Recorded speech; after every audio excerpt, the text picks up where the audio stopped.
On this week's episode of the No Order Podcast, we welcome Ludi to discuss his top 5 dead or alive music producers of all time. Due to some video technical difficulties, we join this podcast already in progress.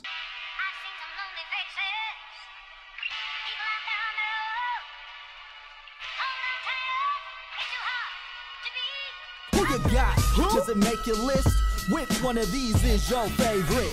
Dead or alive? Take your pick. It's your choice, just don't bootlick. Tell us what you want in your top 5, and we gotta know the reason. Let's take a deep dive. If you the same as mine, I'll be your #1 supporter. Now relax and enjoy the podcast. It's No Order.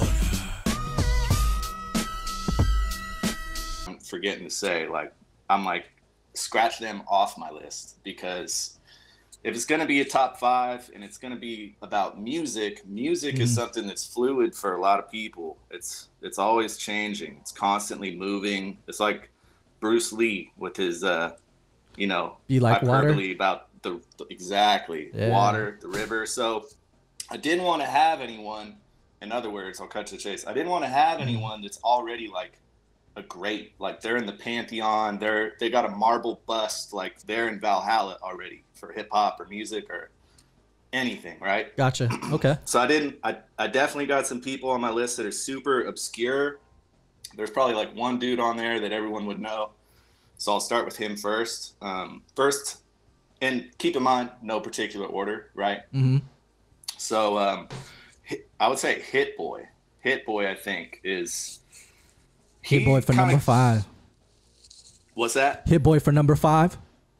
Yeah, for sure. Okay. Or 1, or 3, whatever. In no order here. KNOW Order Podcast with us. I like to stress the no order part, yeah. Oh, yeah. Tell us a little about why you chose Hit Boy on your list. Because of Nas's last 2 albums, man. Like, The King's Disease, Part 1 and Part 2. Like, this dude, and he's young. He pretty much produced both of those albums, like, by himself. So that already, I heard Burst's MC, he did his top 5 MCs. Yeah, he had Nas on there for one of his top 5. Yeah, so I had to throw Hit Boy on there. And Hit Boy, he did that CD with Big Sean, correct? He's Big Sean, a lot of people right now. And he's like, if you turn on 106, he's got, I guarantee you, like 4 or 5 in the top 40. Yeah, he had that one with Nipsey too, I think. Yeah, he right. Yeah, which one was that? The one was that the one with Jay-Z? It was from that one movie, Meet the Black Klansman or something like that. Yeah, It was Racks in the Middle. Racks in the Middle. Racks. Yeah, okay. Different song. I'm thinking about a different song, but yeah, that song. I mean, I don't even know. So I think as a Black Klansman was a good movie. I did see that one. That was a really good movie. Yeah, they had that song. Actually, they released that song posthumously for Nipsey. Jay-Z had a verse on it too. But Hit Boy, I think he produced that. He's just super raw, man, and he embodies, I think, everything that hip hop should be. And I'm not trying to alienate certain people and their tastes, but I think he's more the traditional, he has that boom bap type of beat. He keeps that 4/4 time signature, but he dresses up his samples a lot. Like, you wouldn't be able to tell. To me, that's one of the key hallmarks of a good producer is having someone listen to it. You get that head bob factor, but then they don't know if it's a sample or not. Like, it sounds like Just Blaze used to do that a lot. Like, he would have a 50-piece orchestra or, in there for his string section, and he would cut that live and then sample it. So I don't know. That's Hit Boy is definitely on my list for those reasons. He embodies a lot of traditional stuff for me from when I listen to hip hop, or what I like to listen to, and then he also is new. I mean, he keeps it fresh. Like he definitely he's a leftover chef connoisseur, should I say? Like he's good at taking the leftover chicken and potatoes out of the refrigerator and then making it into something wonderful. So yeah, making something out of nothing, or making something from thin air, or something from, as they say, nothing's ever brand new anymore, but how you flip it or can cycle it is definitely a talent in itself. But yeah, I think I know where you're going with that. And we think that Hit Boy would be a really good solid pick for top 5 for producers, as he's just been cranking them out left and right here lately. So I think that's really solid. One of the songs that you could sit there and point out for the viewers to listen to for him. Just listen to Nas's recent albums. Oh man, the one, man, I'd have to cut camera to go check the track listing because I don't have a memory like that to remember track listings. But no worries. Yeah, just go back and listen to those 2 albums. That's all I gotta say. I remember the King's Disease Part 1 and Part 2. I do remember hearing that Big Sean album, and a song that stuck out to me was "Loyal to the Fault." That one really stuck out to me with his, the way he flows and gets everything going. I thought that was a pretty well-produced song. He's gotten to that. He's on the list for that reason for me too. Is he's doing songs with artists that are, once you get to the point where it's like the artists want to come to the table to do a track that was produced by whoever, then you've made it. So he's for sure on the list. He's made it. KnowOrderPodcast at gmail.com if you want to send us a message and talk about any of your top 5 list items that you want to hear. Just let us know. No Order Podcast, wherever your podcast is streamed, we will be there. So we're back here with Ludi and his top 5 producers of all time. We appreciate you being on the podcast, Ludi. And we had your number 5 with Hit Boy. And we are ready for you to jump in no order with number 4. What do you got for us, Ludi? Number 4 would definitely have to be a group that very few people know about or have heard of. I don't even think they're like, they're like me. They're like ex-producers. They don't, I don't think they dabble in it anymore, but you could definitely look them up. They'll have some sort of presence online, I guarantee it, whether it's like Bandcamps and SoundClouds and definitely YouTubes, and you can for sure buy their album somewhere. But it's a group out of, I think they're out of Brooklyn, but one of the boroughs. They're from New York. They're called the Stuyvesants. Yeah, Bed-Stuy right there. So for sure. I know you know them. Yeah, definitely. And Bed-Stuy, do or die. You know that if you're from New York or any of the boroughs there. So tell us a little bit about the Stuyvesants. I don't know if you introduced me or Birth introduced me or Dewey introduced me, but one of our friends introduced me. Shout out our friends. Yeah, people are like, who are these people? They are, I think, the embodiment of old school sample, digging in crates, getting fingers dirty, and actually putting needles on and ripping the sample off the vinyl. I'm not talking about Cool Edit Pro, click mouse, shift control V. Like we don't do any of that. These dudes were making beats. Yeah, they were ripping beats on tape, bro. Wow. They were making their beats that way. Later on, you could tell it was like one of their later CDs. I think it was like Brooklyn's Finest or something. That was actually a compilation, and that was like re-edits of all their older beats, some new beats that were done, to make them sound a little less raw or a little less gritty, or basically. But when they first came out, like this was, MySpace days, I want to say. They were around for a long while. Like they were two dudes, as far as I knew, that met. They were friends in high school. One was a DJ, one was an MC, but then they both kind of, they both made beats, and then they both started making beats together, and the rest is history. That's all I gotta say. Yeah, if you haven't checked out the Stuyvesants, you definitely need to go out there and do that ASAP. Check out Finer Things. That's because Bear was like asking me what was your favorite. I think out of the Stuyvesants, one of my favorite CDs that they put out, albums, whatever you want to call it, was the Finer Things, Volume 1 and 2. I think it was a 2-parter. I don't remember though. Yeah, I think they got that song on there. Yes, from I think it was on Volume 1. That is just pièce de résistance. So for sure, gotta check that one out. All around good song. Their album artwork was always hella interesting to me too, because like they would put their their stuff up there, and it was like all not hand drawn, but hand drawn. I don't know how you would call it. Like it looked like it was something that they made or did or thought up of, and it was. I always thought they were super creative. Obviously, they were very minimalistic in their production. Like it was just literally a snare and a kick drum, or a snare and a hi-hat, and then the sample. And that stuff I felt like was the closest to, like, at least to me, what hip hop is and was and will be. Boom bap essence, so to speak. They kept up. They were the embodiment of the KISS method, you know. Keep it simple, stupid. That's the way to go, you know. Definitely a solid one, and probably a surprise to a lot of people who maybe haven't heard of them, but knowing, of course, that you didn't put some of the no-brainer greats on this list. So if you haven't seen it, definitely go out there and check it out if you haven't listened to them yet. Yeah, I mean, you know, I should by no means be considered an authority, like, on any sort of music. It's your list and not theirs, and we are going to stick to that here on the No Order Podcast. And if they want to jump in and let us know, either in the chat or just on their own show, they can get back to us, NoOrderPodcast@gmail.com. Send us a message, and you can dispute Luty's list here. Dispute me. I guarantee you. I won't read it. I will not see your chats.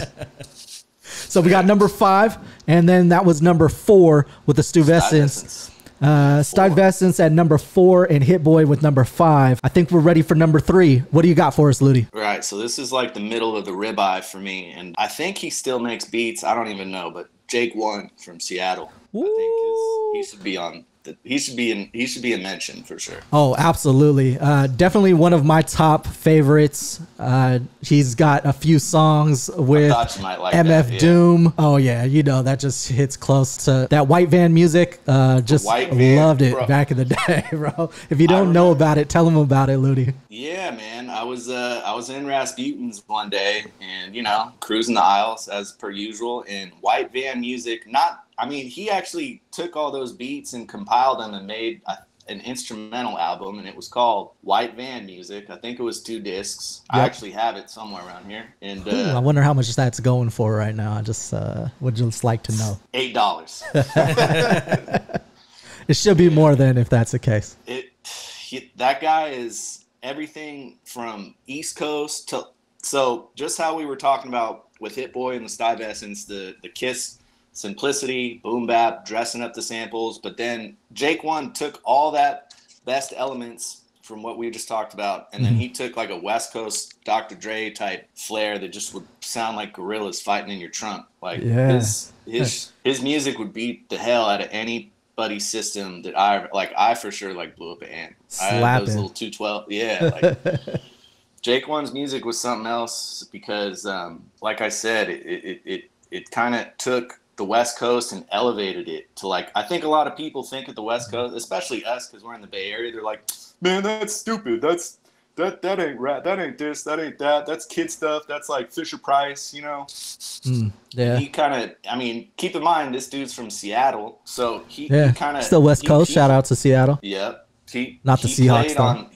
No, I won't go there. But he played on everyone's critique of, like, West Coast hip hop and what it was, and he made it what they never thought it could be. That's the best way I can word it. If anyone doesn't know who it is, man, just listen to white van music, like Do said. That's my you got a lot of song. research to do on that one if you haven't heard it yet, and I think that's a solid pick for a top 5 Dead or Alive with the No Order Podcast from Ludi on top 5 producers with Jake One at number 3 on the No Order Podcast. I know that he also has many songs with famous people, and I want to say he had that joint with Alchemist too on there where he's rapping. I almost want to say he did like a whole project with Alchemist, but I don't. Don't quote me on that. I would have to go back and check, for sure. But I feel like it probably did, and they were hitting pretty hard there. I know we got a bunch of friends who love Doom, and he was on that song with Doom that sticks out to me. He's one of those ones, like I said, that deserves to be an honorable mention / on the list because he's so under the covers. No one really knows who that dude is. And you go check it out. That's all I can say. Absolutely. So that's a solid number 3 with the top 5 here on the No Order Podcast with Ludi for top 5 producers, top 5 Dead or Alive. What do you got for your number 2? Number 2 and number 1 are going to piss a lot of people off because, I don't know, I guess I'm assuming that your listenership base is all like hip hop heads, and these next 2 are not, I wouldn't say that they're hip hop or in that I would put them in that category, but I wouldn't, you know, a lot of people are going to be like, what is he talking about? So number 2, the next one is called FKJ, or French Kiwi Juice. And he's like a real super sick, like multi-instrument, you know, he plays like everything. He goes keys to guitar to bass to drums. So this is one guy I didn't really know a whole lot about but I did see him on a Tiny Desk concert over COVID because I was going into that like rabbit hole. I don't know if he did it like during that time, but it was one of the home ones that they have. It's recent, and I think Okay. I think it was recently, like in COVID times. But he also had this other, it's on YouTube, and I don't really know what the video is called, but it's like an hour-long stream. Like he did this all live, like in one take, no stops, no editing, no nothing, where it's in some like weird salt lake in like Uruguay or South America or somewhere, and it's just him with an MPC. I mean, he's got guitars up there, he's got a saxophone up there, he's got all his little controllers up there, and this dude is making his tracks live for an hour, and he's super raw. Like I'm honestly surprised that there's not like more big name rappers that are coming to him trying to do like some sort of what's the word I'm looking for? Cooperation. Collab. Yeah. Because this dude is super sick. Like he should be in Coachella or something, like on a main stage. Like he's just raw. Like, and the fact that he can actually put something down on Pro Tools or I used to say put something down on tape, and he can do that. He could reproduce that live. Is just that guy. He's for sure number 2. Yeah, if you check that one out, he's almost there with number 1, but French Kiwi Juice in no order. KNOW Order Podcast here with Ludi on his top 5 producers of all time. And yeah, maybe not as much hip hop, but definitely producers in general. All different mediums and genres deserve kind of taste on that. Before we get to your number 1, Ludi, I want to talk about maybe what Bear got on his list for maybe top producers, hip hop or otherwise. I like what he was saying is that you can't just stick to one genre, and you know, it's like learn to explore music, learn to get out there and see what will hit your note, because a lot of people don't realize that hip hop, all it does is sample other music. Yeah, nothing hits me worse than when you go out to a bar and you see a nice lady and she's like, I don't like that. I don't like country. I don't like metal. I don't like this. I don't like that. I'm like, you got to listen to everything. You're limiting your plate to just like basically Tyson chicken nuggets and mustard. Like, what are you doing? Yeah, well, you just have that, range when, you want to hear a Nas, flow and have that good concrete, flow that, hits you. But then you could change it up and listen to some EDM or something else where that now, hey, I want to get hyped, and that type of music, their beats and everything go crazy. Where it's that's why I threw that dude on the list, man, because he takes the best of he takes the melodic harmonic stuff of EDM, but he also he's super jazz. Like you could tell he's been influenced by a lot of jazz, and he lays it all over like that backbone of like a simple like 4/4 signature, like that hip hop. Just it's definitely head boppers. Like you should, if no one's heard him, you should check out that stream I talked about earlier. Or sorry, I don't have the name of it. Or there's like a song Skyline that he did, and there's a music video that they made to it that's super ill. And just for sure, check out French Kiwi he's a good blend. Juice for your number 2. And I think that kind of based on what you're saying, those of you who might like primo type beats, maybe that one with a jazzy flavor might tickle your palate a little bit and awaken your taste buds for new types of producers who aren't just the mainstream. So for sure, check them out and let us know on the podcast Spotify polls that we got. Let us know your top producer out there. And we are excited to get down to the number 1 producer on the No Order podcast with Ludi. Ludi, hit him with number 1. Number 1 is definitely going to be someone that I think people don't know of, or hopefully they do, and they can prove me wrong. But it's got to be they're a new group. I just discovered them recently, like at work. Like they popped up on my algorithm, and I was like, who is this? And then of course you dive down into their catalog, and you're like, every song is just It's wonderful. It's good. It's kind of in the same vein. Like I said, these next two picks, people are going to be like, what's he talking about? It's in the same vein as like FKJ, but it's 53 Thieves. It's a small group. I think they're three or a quartet. I don't really know. Okay. Two of them are from New York, and then the other two are from the UK. And it's like 2 chicks and 2 dudes, or 3 dudes and 1 chick, or something like that. But how dare you assume their gender? We don't know what they are. Right. Sure. go. Whoever is listening to this, go check out 53 Thieves. Okay, I never heard of them, so I definitely got to go check them out as well. Yeah, you know, I'm slipping apparently. So I will for sure be doing that after this podcast. Kind of tell us a little bit about that you would say to recommend from them. I think like Red Leather is a good song. There's another one like Waterfront, I think is a good song. They're new too. They haven't been around that long. They only have like 2 albums up.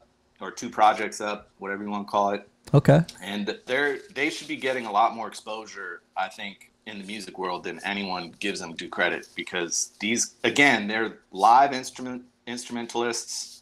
They're making stuff by, you know, putting their fingers on an instrument. I don't even know if they're touring yet, but they should be. I could be wrong about that. They could be, but they haven't come to the Bay Area, so. And if they do, I want to go see them. Yeah, we'll have to go check that out with you when they come to the Bay for sure. Because I'm down for that, especially if they're doing live music and they're actually creating the notes themselves, putting it in through whatever their controller or their MIDI or however they're doing it for sure. Looking forward to seeing some more new live music. You'll like them for sure. They're up your alley. Hell yeah. So I'm excited to check them out. 53 Thieves for the number 1 on Luty's top 5 dead or alive in no order, hip hop or producers in general.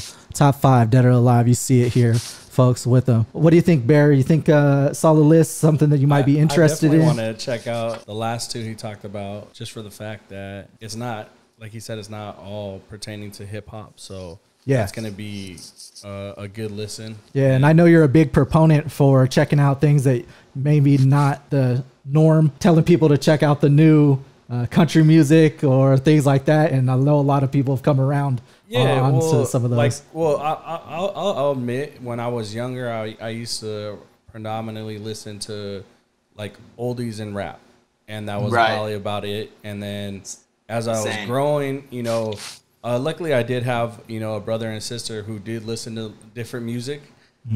So when I would have to jump in the car with them, and they, you know, they were the ones driving, so they, you know, driver always gets to pick his list. So, you know, I was definitely listening to music that nowadays people are like, oh, that's classic, you know, EDM song right there. How do you know about that?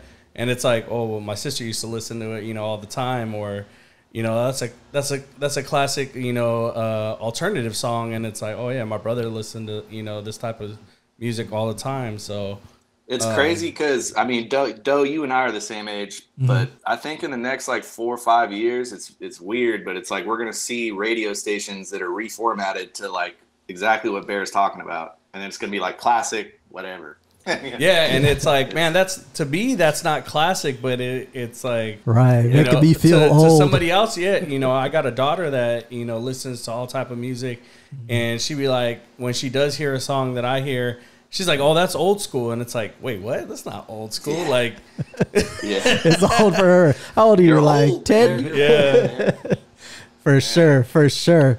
You're uncool, Dad. Yeah, there you go. I hear that all the time. Well, I tell you that same thing, Bear. So it's nothing new, you know. So now playing for sure. But we really appreciate you coming onto the podcast with us, Ludi, and we appreciate the knowledge that you dropped, and just kind of that new knowledge of like, hey, maybe you haven't heard of this person before. Check them out. Yeah, a lot of people don't really look into the producers and stuff, but they got to remember, when you like a song, you're not liking just what the artist is saying.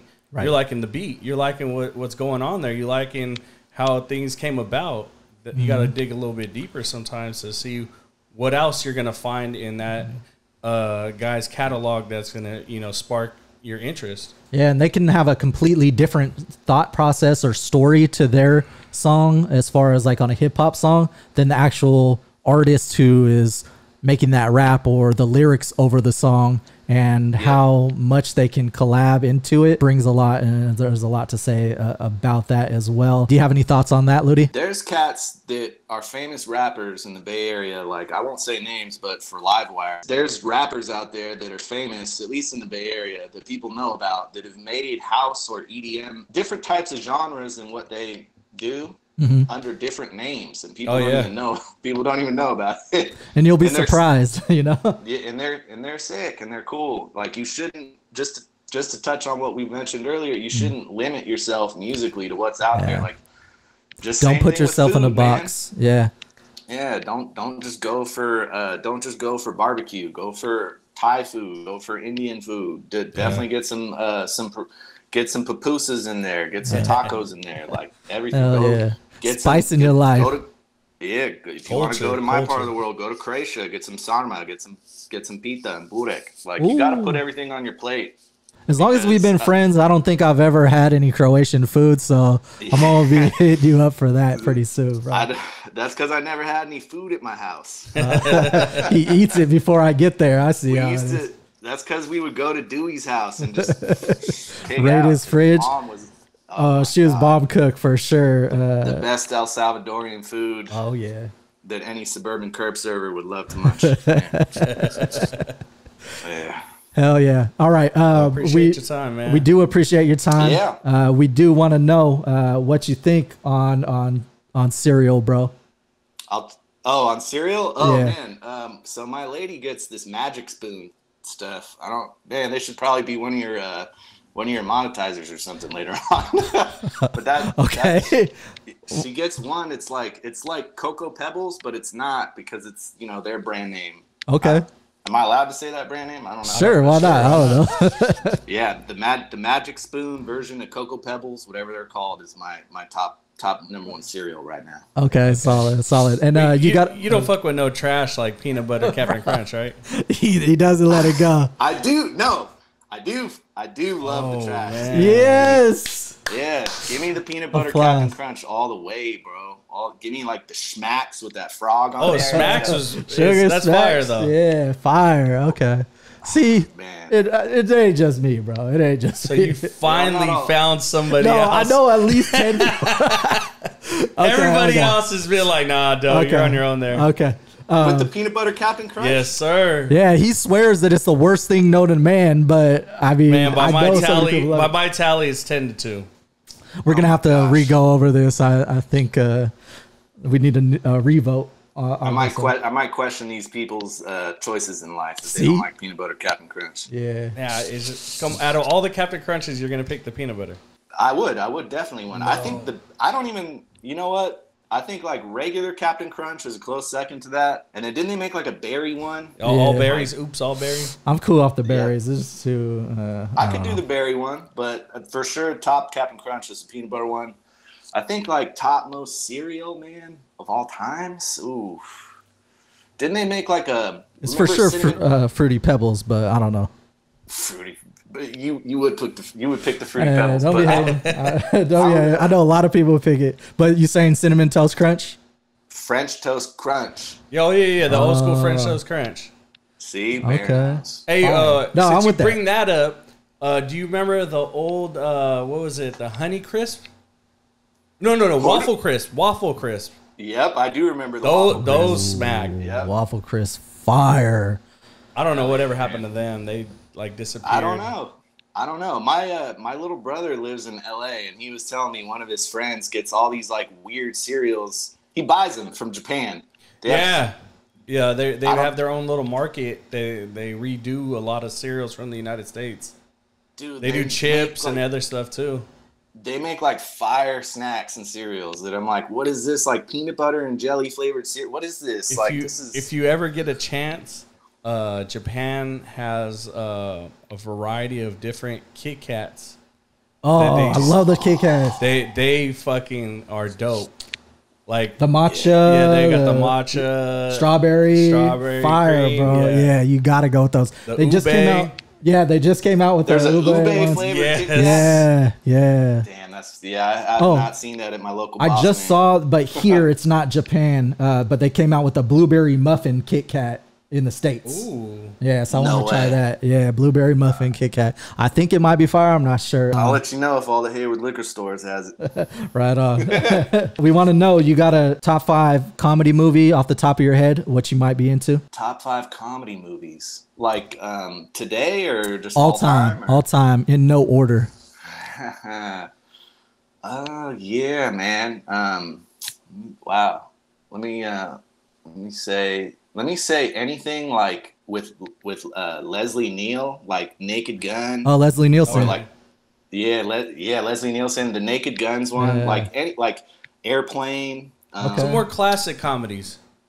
I love Caddyshack, stuff like that. Caddyshack, yeah. Like I like that kind of like Three Stooges slapstick routine. Slapstick, They were all yeah. like, picked a hell of a day to quit sniffing glue. You know. It's like, Okay, so we got producers, cereal. We also got top comedy movie. Lastly, you just got to hit us with your favorite burger spot of all time. I could tell this one's contentious. This is Very, gonna cause very a lot much of debate. so. Top burger spot? Hold on. Let me clarify. Top burger spot where you grew up. It doesn't have to be a national chain. I was gonna say. Yeah, I was okay. like, what are the rules here? No. I hate when people throw national chains out there because to me they're all trash. Oh But yeah, for sure. And I also throw in I throw in the French fries as well as like a consideration, like the ambiance of the spot as well, and then like milkshakes if they got those. Oh yeah, for sure. I take all those things into consideration when I pick it because there's so many spots out there, you know. Man, people are gonna. You know what? I'm gonna go ahead and say it because in South Hayward and Fairway Park there used to be Chubby Burgers. Man. Oh, yeah, Chubby Chubby's. Burger. Chubby Burgers, right fire. across from Chapel of Chimes. You used to ever fuck with Dairy Bell? Dairy Bell was cool, yeah, but I mean, I like the milkshakes from Dairy Bell. The milkshakes banana? were fire. Banana's Yeah, fire. extra creamy, extra thick, like to where you couldn't like suck it out of the To straw. the straw. But I would have to say, if it came to the milkshake burger fry game, I mean, Val's was right R.I.P. to right up Kelly Val's. Hill at the end of B Street. Closed because of stupid ass COVID. Sorry, I gotta say they were cash only.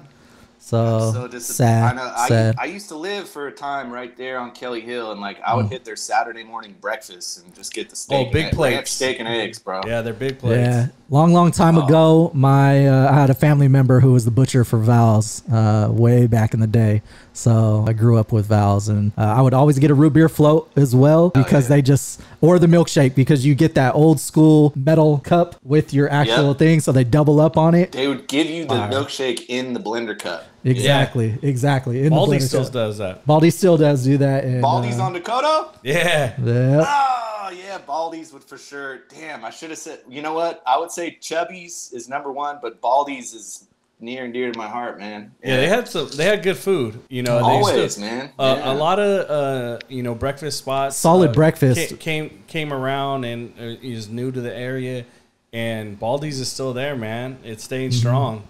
I think they've been around. They have to have been there for like 40 years now. I want to say they've been there since they've been there before. for They've a been there since like long 81 or 82. Yeah, they've been killing the game for quite a long time and still in it, going strong. So shout out to Baldy's in the Yoon. If you don't know about it, you got to go check it out. There are a few other good spots, but we'll leave that for the next time we have you on the podcast. Before you go, do you want to? Real quick, one MC.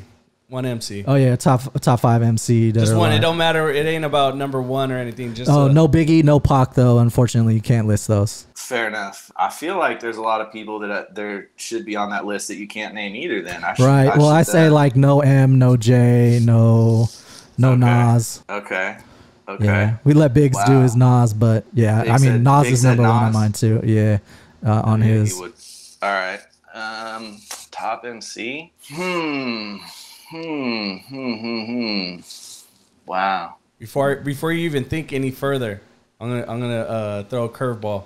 Top Bay Area MC. Oh, the Jacka.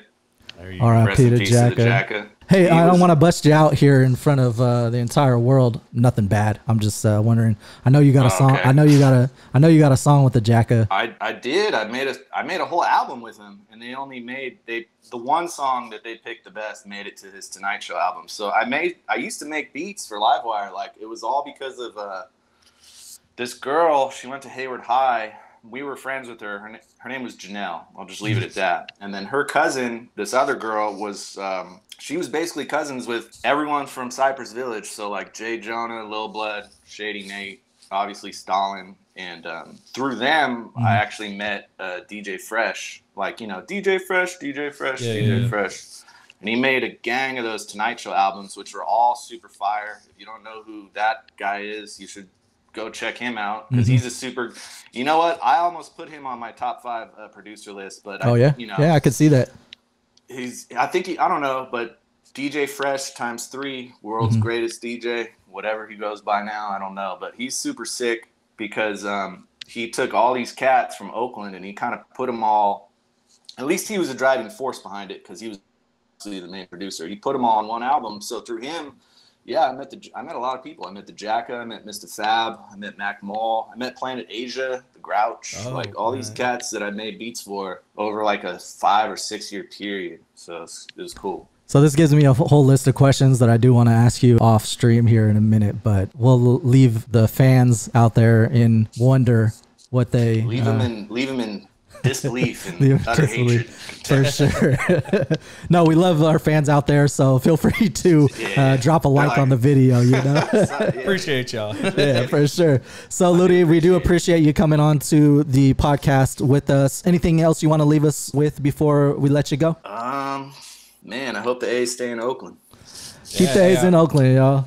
I could agree to that, and I'm a Giants fan, but I would definitely like to see the A's stay in Oakland. For sure, they deserve a better stadium, and keep them. Hey, I do want to say I'm a Giants fan through and through, but I live in Oakland and I go to the A's games, and I've been going pretty often here over quite a while, and I've always gone to A's games as a kid because I lived in the East Bay.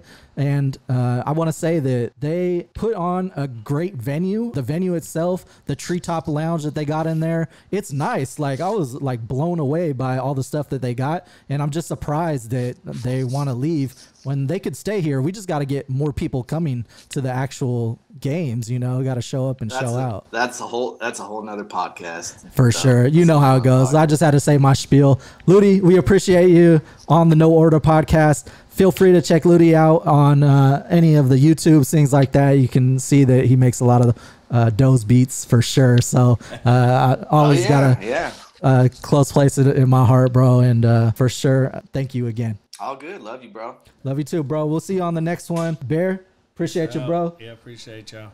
We'll see you on the next one. Peace. Later.